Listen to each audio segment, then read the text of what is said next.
Hello everyone, welcome to YouTube channel JK latest info. तो यहाँ पर आज हम परसेंटेज का पार्ट 4 कर रहे हैं। मतलब परसेंटेज का हमारा फाइनल पार्ट है। आज की वीडियो में परसेंटेज के जितने भी कंसेप्ट बच गए हैं जेके एसएसबी मैथमेटिक्स को लेकर, वो हम सभी के सभी क्लियर कर लेंगे। और साथ ही साथ आपको आज प्रैक्टिस क्वेश्चन भी मिल जाएंगे, उनकी प्रैक्टिस भी आपने अच्छे से करनी है। और वो जो प्रैक्टिस क्वेश्चन हो गए उन पर एक अलग से वीडियो बनेगी उनके सोल्यूशंस वाली। क्लियर हो गया होगा आपको जितने भी कैटेगरी के क्वेश्चन हमने अभी तक डिस्कस कर लिए हैं, उसके बाद की जो कैटेगरीज रह गई है और हमारे लिए इंपॉर्टेंट बन जाती हैं, आज हम वो सभी डिस्कस करेंगे। जैसे फर्स्ट क्वेश्चन देखो आपकी स्क्रीन में रहेगा, यहाँ पर कहा गया है फॉर रेक्टेंगल। अगर हम किसी रेक्टेंगल की बात करें, लेंथ और विड्थ जो है वो इंक्रीज हो गए हैं 10% से और 20% से। मतलब हमारे पास कोई रेक्टेंगल था, इस तरह का हमारे पास कोई रेक्टेंगल है, इसकी लेंथ जो है वो 10% से बढ़ गई है और जो विड्थ है वो 20% से बढ़ गई है। अगर बैकग्राउंड में थोड़ी सी नॉइस आ रही है तो थोड़ा सा कोऑपरेट करना प्लीज़।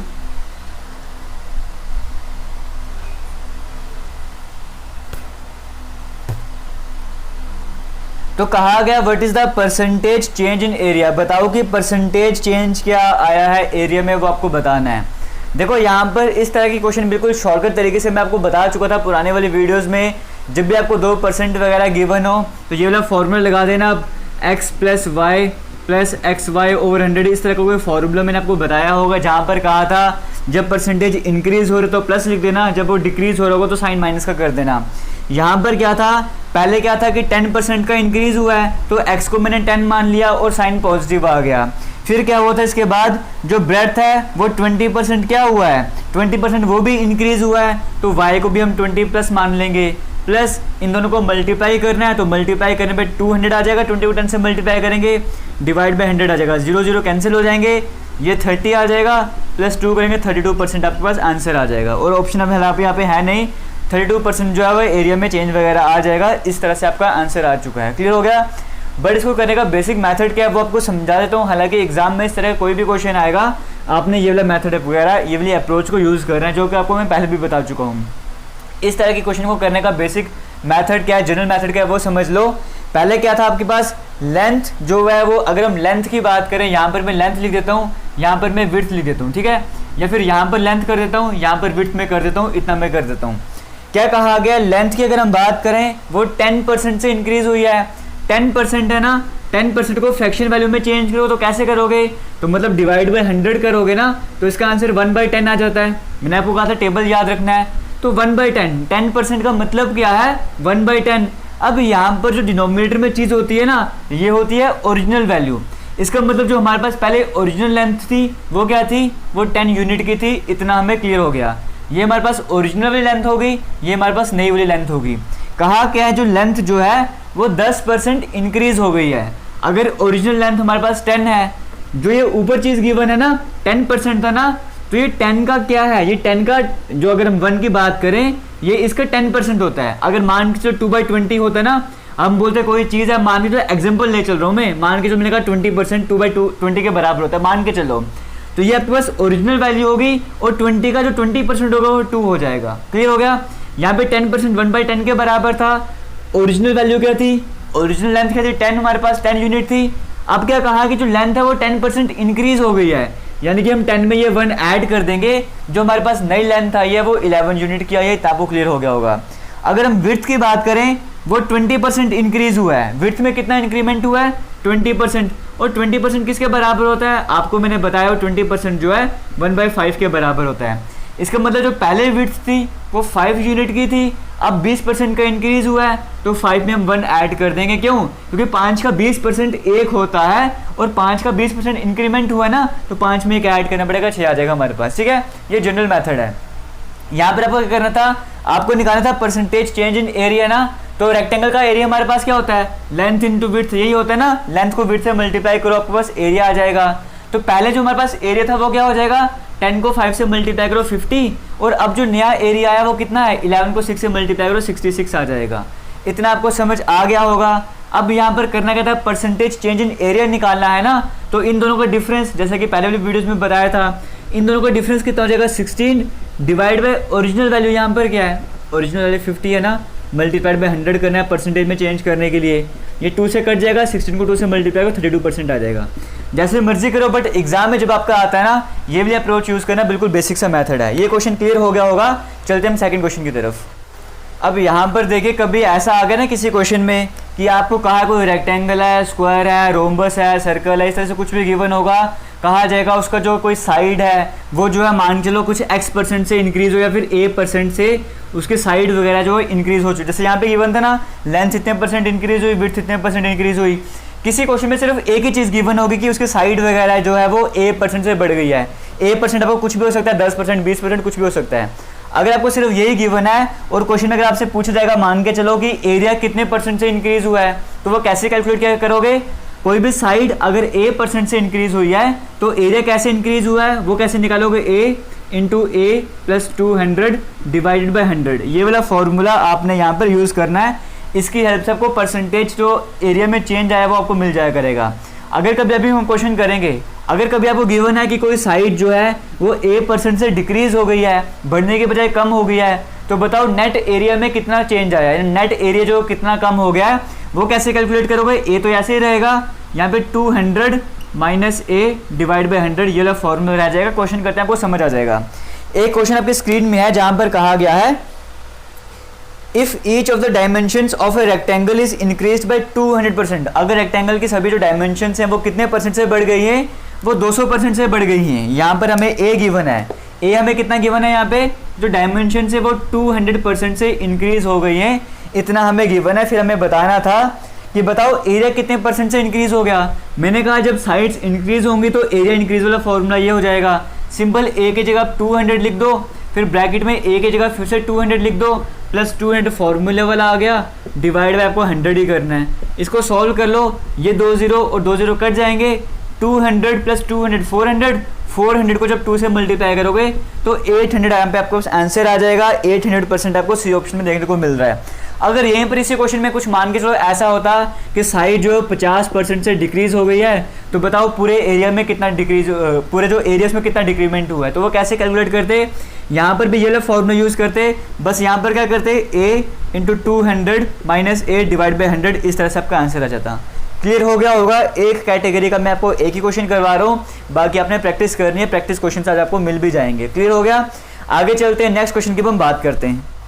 अब हम एक दो क्वेश्चंस करेंगे पॉपुलेशन वाली कैटेगरी के। देखो पॉपुलेशन में क्वेश्चंस कैसे आते हैं, कभी आपको गिवन होगा कि जो पॉपुलेशन है, मान लो कोई पर्टिकुलर टाउन वगैरह है, उसकी जो पॉपुलेशन है वो R% से बढ़ रही है, ठीक है। कोई पॉपुलेशन आपको गिवन है, मान लो कुछ पॉपुलेशन की आपको वैल्यू वगैरह गिवन है और कहा गया जो पॉपुलेशन है वो R% से बढ़ती जा रही है, ठीक है। मतलब 5% से 10% से 15% से हर साल बढ़ती जा रही है। बताओ 3 साल के बाद, 4 साल के बाद, 2 साल के बाद उस टाउन की पॉपुलेशन कितनी हो जाएगी। तो R क्या दिखा रहा है, वो कितने % से पॉपुलेशन बढ़ रही है।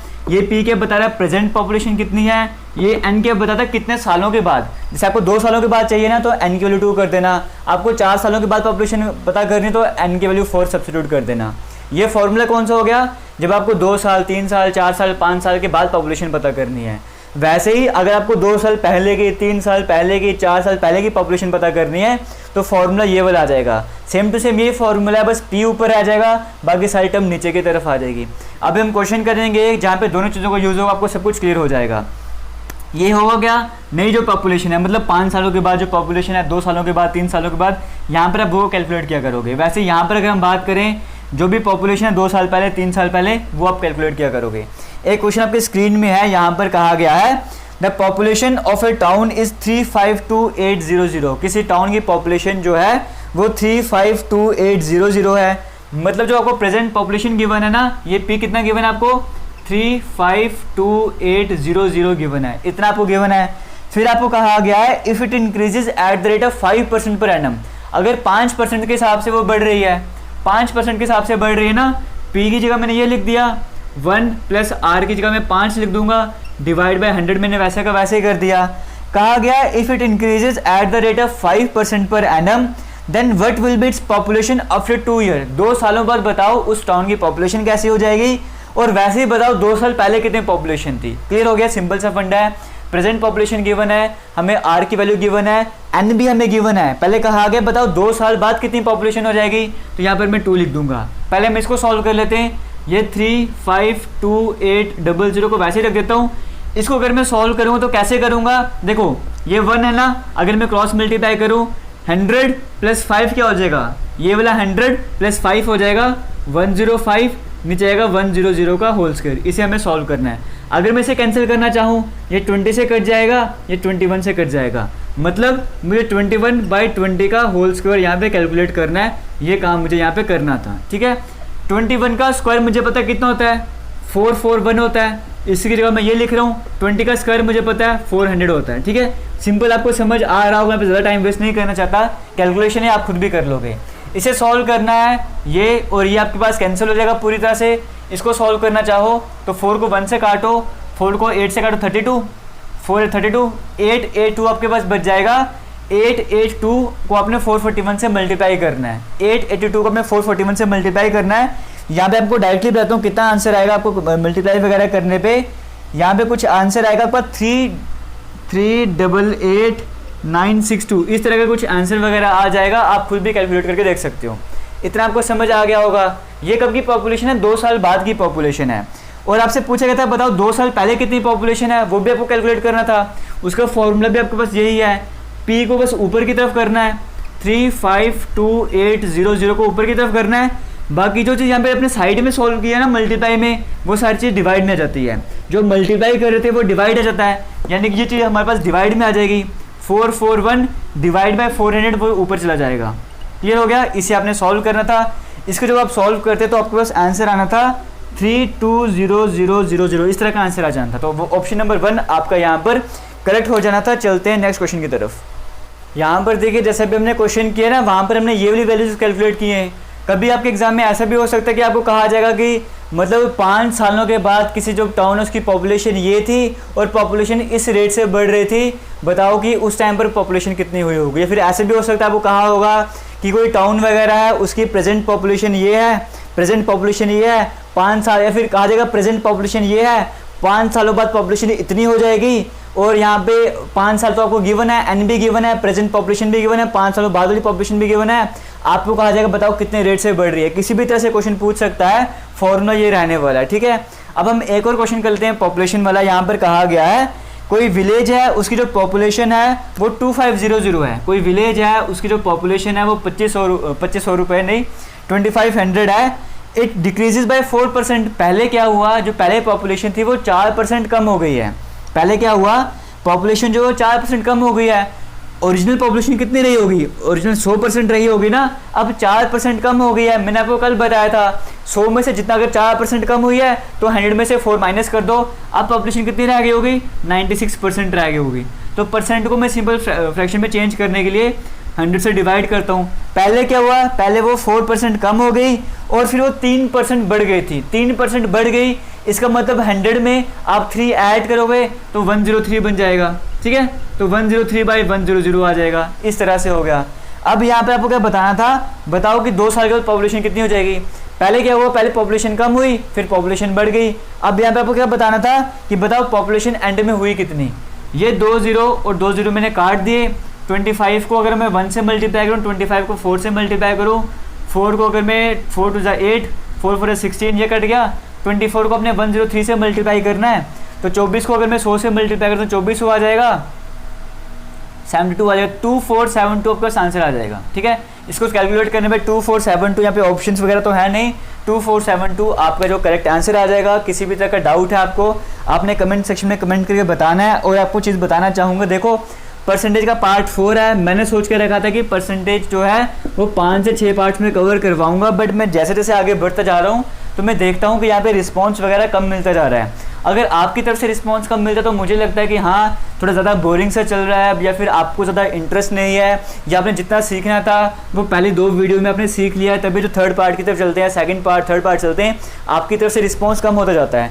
यही सोचते हुए आज मैं क्या कर रहा हूँ, पार्ट 4 में जितने भी कैटेगरी क्वेश्चन बचते थे 8 9 या 10 क्वेश्चन जो हैं डिफरेंट कैटेगरी के, वो आपको मैं आज सभी करवाने वाला हूँ, ठीक है। एक ही पार्ट में करवाने वाला हूँ, बाकी वरना इसमें ना और टाइम लगाना था। फिर से आपको बोल रहा हूँ, मैं आपको पहले भी कहा था कि आपके मैं फीडबैक के अकॉर्डिंग चला करूँगा, आपका जिस तरह का रिस्पांस मिलेगा, जिस तरह के मेजॉरिटी में कमेंट्स आएंगे उसके अकॉर्डिंग में चला करूँगा। तो मुझे लग रहा था कि परसेंटेज में ज़्यादा मज़ा नहीं आ रहा, आप सभी को थोड़ा बोर वगैरह हो रहे हो, तभी आज लास्ट पार्ट मैंने डिसाइड किया कि आज लास्ट पार्ट रहेगा, एक पार्ट में ही सब कुछ कवर करवा दूंगा। चलते हैं अब हम नेक्स्ट क्वेश्चन की तरफ।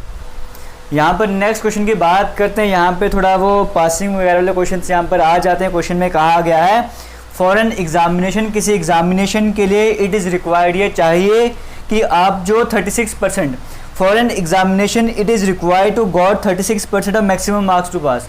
मतलब जितने भी मैक्सिमम मार्क्स है ना उसके 36% आप लोगे तभी आप पास होगे। मतलब पासिंग जो परसेंटेज है वो कितनी है, 36% आप लोगे आप तभी पास हो जाओगे, इतनी कंडीशन गिवन है।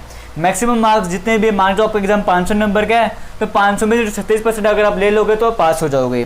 फिर कहा गया है अ स्टूडेंट गेट 113 मार्क्स, एक कोई स्टूडेंट है उसको कितने मार्क्स मिले, उसको मिले 113 नंबर, 113 नंबर उसने लिए एंड फेल्ड बाय 85 मार्क्स, और कितने नंबर से फेल हो गया, 85 मार्क्स से वो फेल हो गया। क्लियर हो गया। फिर कहा गया है बताओ उस एग्ज़ाम के मैक्सिमम मार्क्स कितने थे, उस एग्ज़ाम के मैक्सिमम मार्क्स मतलब कितने में से मार्क्स मिलते थे वो आपको यहाँ पर बताना है। क्लियर हो गया। 36% क्या है, पासिंग मार्क्स है, 113 नंबर उसको मिले थे और 85 नंबर से वो फेल हो गया। इसका मतलब अगर ये वाले 85 नंबर भी उसको मिल जाते तो वो पास हो जाता। इसका मतलब अगर इन दोनों को मैं ऐड कर दूं, इस 113 में जिसको नंबर मिले थे उसमें ये वाले 85 में अगर मैं ऐड कर दूंगा तो इसका मतलब वो पास हो जाएगा। तो 113 में अगर मैं 85 ऐड करूंगा तो मेरे पास 198 आ जाएगा। इतना मुझे समझ आ गया, ठीक है। तो मतलब ये भी तो पासिंग मार्क्स है, परसेंटेज में है, ये सिंपल मेरे पास पासिंग मार्क्स हैं।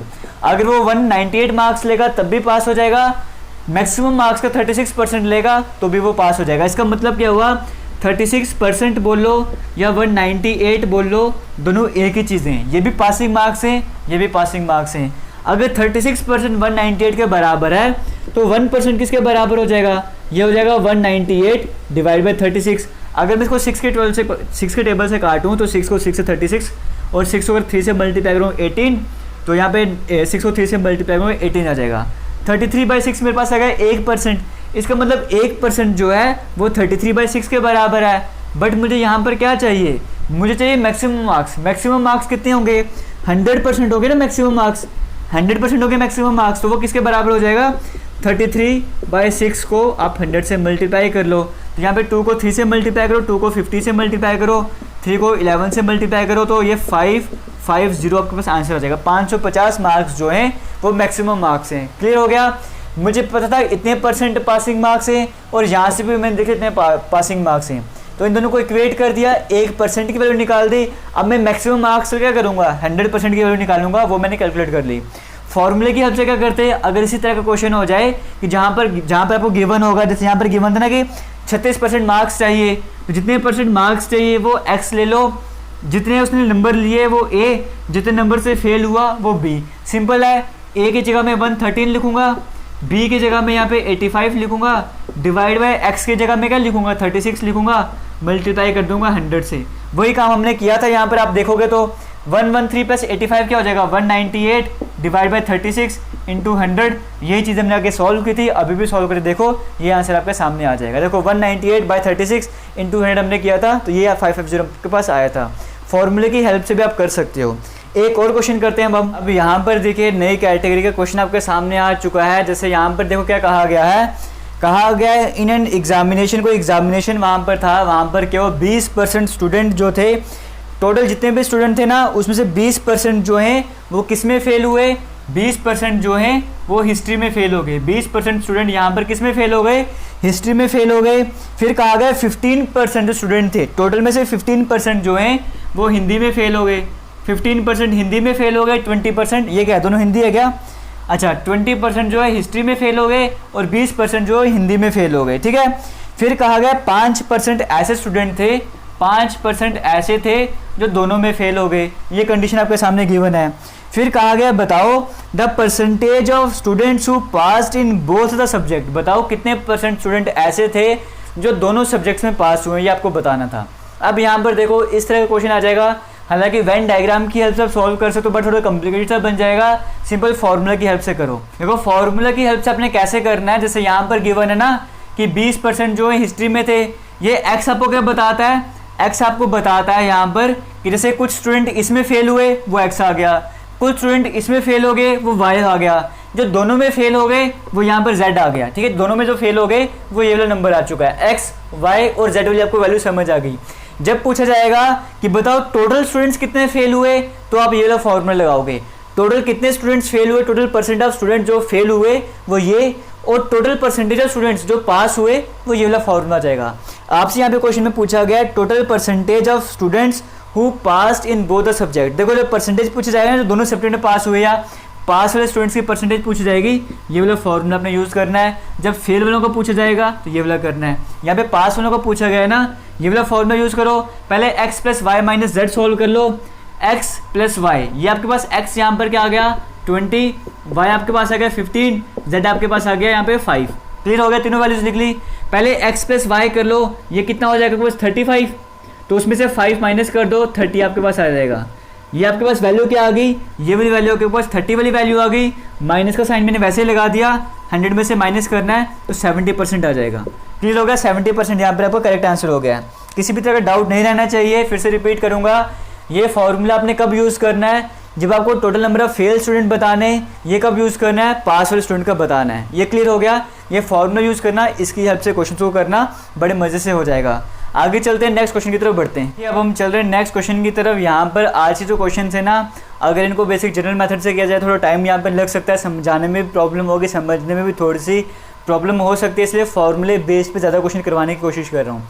यहाँ पर एक और क्वेश्चन यहाँ पे एग्जामिनेशन बेस्ड वाला, जैसे यहाँ पर कहा जाता है कभी आपको गिवन है कोई एग्जामिनेशन वगैरह हुआ, वहाँ पर एक स्टूडेंट था उसने कुछ परसेंटेज मार्क्स लिए बट फिर भी फेल हो गया, और दूसरा स्टूडेंट ऐसा था जिसने कुछ परसेंट मार्क्स लिए और पासिंग मार्क्स से थोड़े ज़्यादा नंबर ले गया। तो बताओ उस एग्जामिनेशन के मैक्सिमम मार्क्स कितने रहे होंगे, उसका फॉर्मूला ये रहेगा आपके सामने। ठीक है, ए आपके पास क्या है, ये उसके नंबर हैं जो फेल हो गया, ये बी क्या हो गया उसके नंबर जो पास हो गया था, वाई क्या होगा एक्स, वाई ऑब्वियस ही बात है, एक्स उसकी परसेंटेज होगी जो फेल हुआ होगा, वाई उसकी परसेंटेज हुई होगी जो पास हुआ होगा। क्वेश्चन करते फिर आपको समझ आएगा। कहा गया है एक कैंडिडेट जो है, a candidate scores 15% and fails by 30 marks. एक ऐसा कैंडिडेट है जो 15% मार्क्स लेता है। एक कैंडिडेट है जो कितने मार्क्स लेता है, 15% मार्क्स लेता है एंड 15% मार्क्स लेता है और 30 नंबर से वो फेल हो जाता है। 15% मार्क्स लेने के बाद वो 30 नंबर से फेल हो जाता है।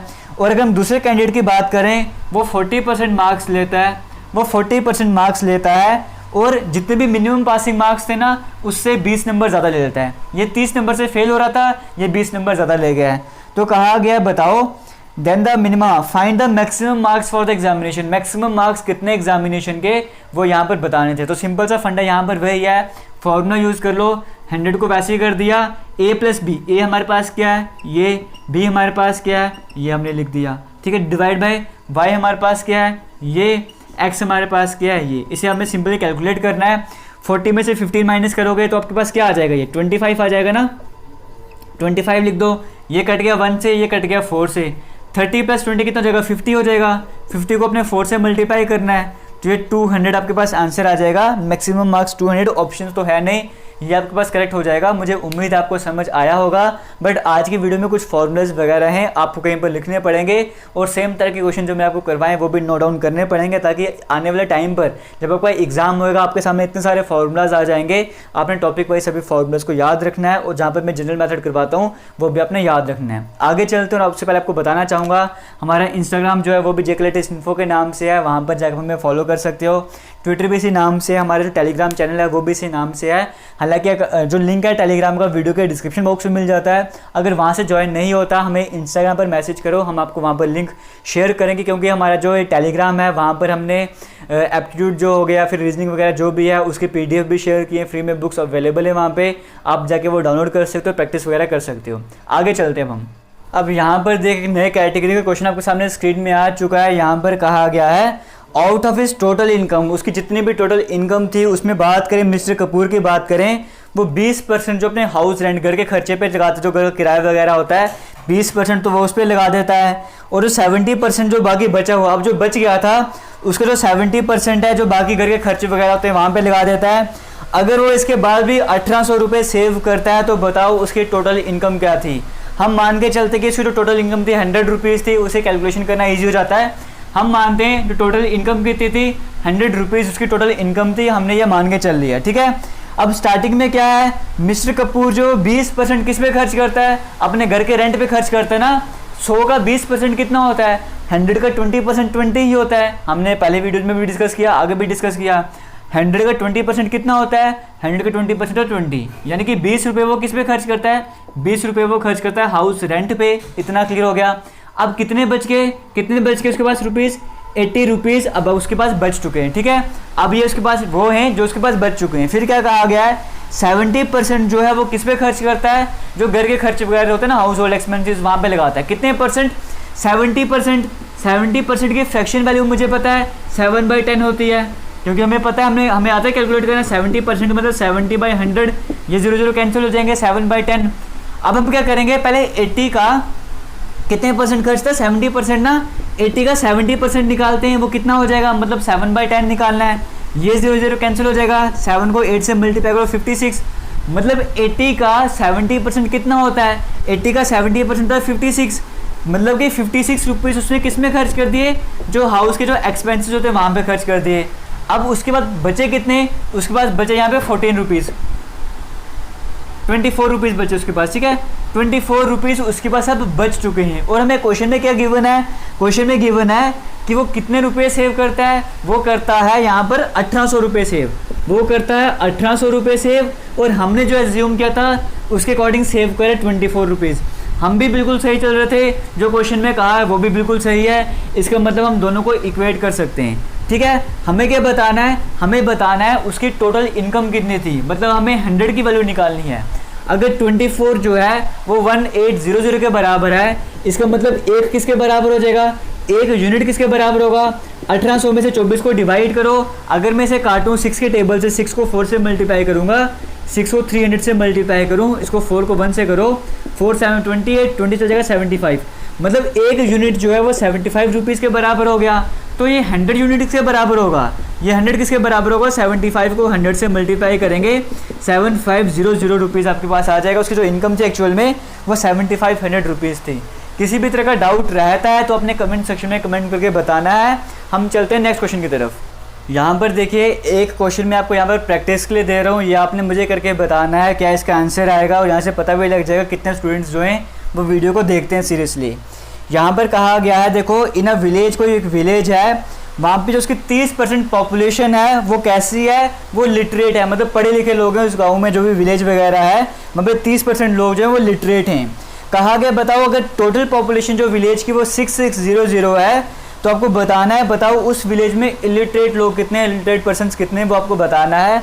या अपने कमेंट सेक्शन में कमेंट करके इसका आंसर बताना है। और अब हम चलते हैं आज के लास्ट क्वेश्चन की तरफ, या फिर यूँ कह लो कि परसेंटेज के फिलहाल जेके एसएसबी के जो मैथमेटिक्स है उसके लास्ट क्वेश्चन की तरफ। उससे पहले आपको बताना चाहूँगा फिर से वही कि हम यहाँ पे 2000 लाइक का टारगेट रख के चलते हैं। मुझे उम्मीद है आप लाइक करोगे और टारगेट अचीव करवाने में हमारी हेल्प करोगे। यहाँ पर बात कर लेते हैं लास्ट क्वेश्चन के। तो यहाँ पर कहा गया है if due to 10% decrease in the price of sugar, मान के चलो कि शुगर का जो प्राइस है उसमें 10% का डिक्रीज़ हुआ है, शुगर के प्राइस में कितना कमी आई, 10% की कमी आई है, तो राम जो है वो 5 kg शुगर और ख़रीद सकता है। शुगर की कीमत कम हो गई, 10% की गिरावट हो गई कमी में उसके जो रेट वगैरह में, तो राम जो है 5 किलो शुगर अब और ख़रीद सकता है 100 रुपये में। तो बताओ कि शुगर का एक्चुअल प्राइस कितना था। इस तरह के क्वेश्चन में अपने क्या करना है, आपको कुछ ना कुछ परसेंटेज में गिवन है। जैसे यहाँ पर कितना गिवन है कि 10% का डिक्रीज़ हुआ है। अब 10% की फ्रैक्शन वैल्यू कितनी है, 10% की फ्रैक्शन वैल्यू होती है 1/10। इतना क्लियर हो गया। ये क्या है, ये है ओरिजिनल, मतलब स्टार्टिंग में जो ओरिजिनल प्राइस था शुगर का वो कितना था, 10 रुपीज़ था। इतना क्लियर हो गया। फिर क्या कहा गया है, 10 रुपीज़ या 10 यूनिट मान के चलो, जो ओरिजिनल प्राइस था वो 10 यूनिट था।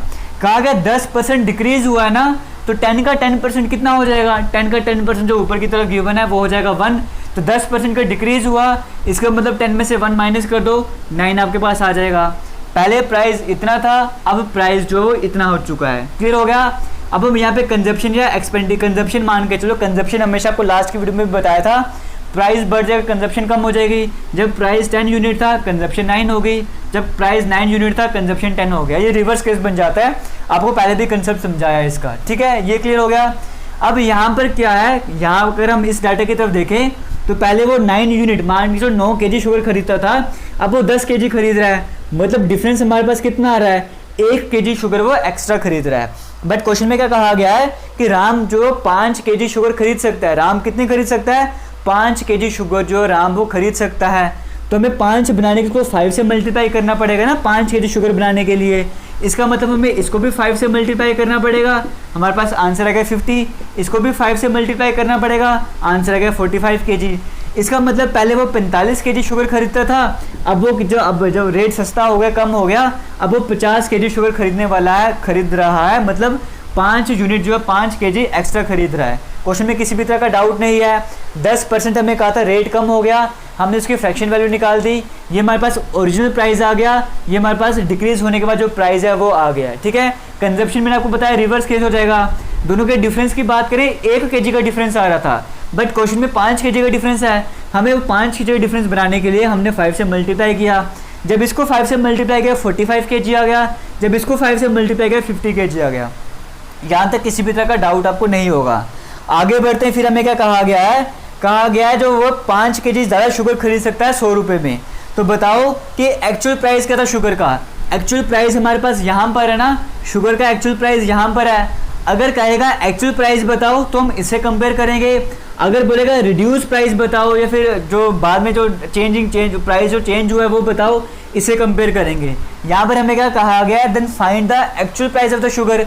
एक्चुअल प्राइस हमारे पास इस तरफ आता है, यानी कि हमने जो हमारे पास 45 kg शुगर है ना, इसको किससे कंपेयर करेंगे, जो आपके पास यहाँ पे 100 गिवन है।